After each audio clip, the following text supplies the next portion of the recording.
But you did good on that watch. Listen, if you're surrounded by nothing but yes men, you'd end up with a really crappy collection probably. But you want to be surrounded by yes men because you expect us to be like, wow, Well, you just got that Cartier that looks like all your other Cartiers. My vision's slightly elevated, so. Sure. A pizza joint on New York City's Lower East Side has become one of the frequent hangouts for an unlikely group of high-end watch collectors. Ringleader and vintage watch dealer Mike Nouveau led us into his collecting circle for a look at what's on their wrists, Grails, and the ultimate geezer watches. I think out of all these people, I met Scarr the first, probably 15 years ago in nightlife, before he had the restaurant. I met Phil through watches, through some mutuals. Online dating. Yep. Bailey I met through our friend Isaac. And then Cristiano I met here at the shop because he's the head pizza maker here. I would always see like Scarr, Phil, discussing watches. Mike would come in all the time, show me like a bunch of different watches, and I always had an interest in watches. And then I bought my first one off Mike, and then I was hooked. And disease. By design. I started buying more and more and more. It all started with Mike. He started with modern watches. He used to love like Datejust, 41 millimeter Datejust. People are gonna believe you. No, I'm kidding. Big Bang. He did like 41 millimeter Royal Oaks, the steel ones back in the day. Yeah, that's okay. He wanted that. It's not something I grew up with, not something my parents had. I am a relative latecomer for how much it's dominated my life.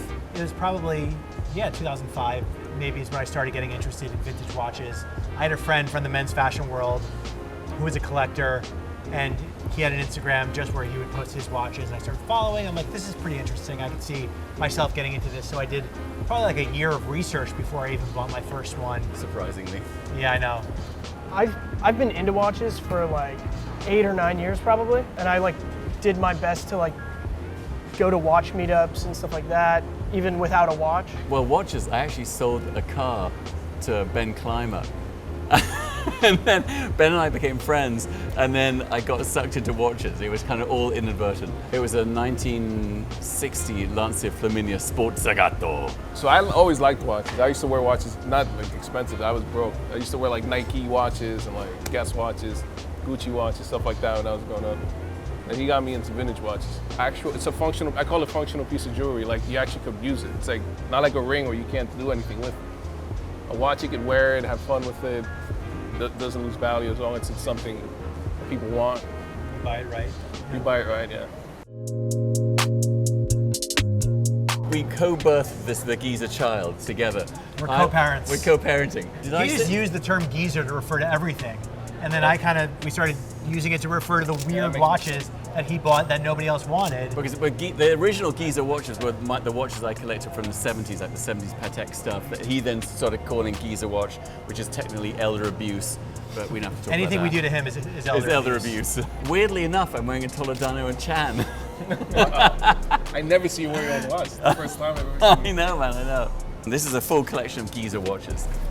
So there's a Patek from the 60s, a Patek from the 70s, Piaget from the 70s, Patek from the 70s, Rolex from the 60s. All peak geezer. Very geezer. What Cristiano has over here, that's really like a But Bailey's second or third level geezer. Bailey's taken onto, he's gone to a new branch that's more grandpa than geezer. Exactly. The 22-year-old with the grandpa one. Exactly. He's an old soul. Yeah. And then I have Michael Kors. not the Michael Kors. It's the Jar watch, made by Jar, Joel Arthur Rosenthal. I'm a jeweler, and he's the best jeweler that's currently living. So. Do you actually wear your watches when you're making pizza? I think you shouldn't. I used to, but I was wearing I had my modern watches I did because they're waterproof, but I told them not to. I'd say Shouldn't be wearing the vintage stuff on when because Yeah. the flour gets in them and then they're not waterproof. 2 of the watches that he's bought, he received, and I looked at him like, damn, like how did I miss this? Yeah, one of them sat on Mike's Yeah. tab pushes for like months. And he bought it. I was like, wow, this is a great deal. Yeah, it's like all his watches actually bought off that. I got all my watches off pushers or directly from Mike. I mean, that Rolex I got, we were just sitting outside talking about it, and like the more Mike explained it, the more it started to click in my head. I was like, oh. It was clicking in my head as I explained it. He asked me about a watch that was on my app. I'm like, oh, like this is why it's cool, this is why it's interesting. As the words are, it wasn't my watch, it's another dealer on the app. As the words were coming out of my mouth, I'm like, why is this only $6,000? Like, everything I'm saying is describing like a $25,000 watch. I was like, why don't we buy this right now? I have one Grail, but I'm obsessed with like Cartier London from the 60s, which is very, very hard to find. I would love to get a Tungsten tray from Cartier London. I would love to get a coral dial Rolex Day-Dates. There's a lot of stuff I would love. I mean, I don't even know, a 1518, a 2499, the list can go on forever. I don't really have any Grails, I guess. I feel like I discover Grails every day. And like, oh, this is the watch I really like to get, and then I see another one, and it's just endless bag syndrome, as Mike calls it. What you want is always changing. I can actually give you the exact Grail that I want, unlike these guys. IWC Da Vinci 3751 in platinum, which is the one that Phil has already, or any of the Tourbillon ones, which are the 3750s. Any, like, there are so many of the old IWC Da Vinci watches. I'm obsessive The ceramic, over these. so they have that same model. They have a ceramic version, white and black. And I didn't know this until he told me, because he's the brain on these IWCs. It's the first ever ceramic case watch. I didn't know that.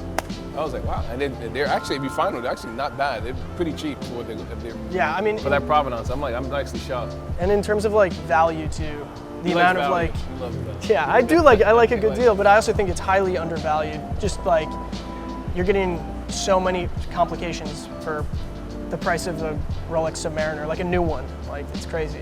I already got my Grail watch. It's a Chrono Breguet, I forgot the reference number, Tiffany engraved, which is super rare. I saw it at auction, I had to have it. Mike thought I was crazy. Bidding war. You really did have to have it. I was like, No one's gonna stop you. No, so I got that, but it's an investment. Like, it's fine. It's worth more than what I paid for anyway. So it's like, I'm just learning day by day. All you know is that every watch you buy is an amazing investment. It's got a a guaranteed key eye. winner, man. I got a keen eye for that. Mike too. Actually, everyone on this bench has a good eye for watches, I have to say.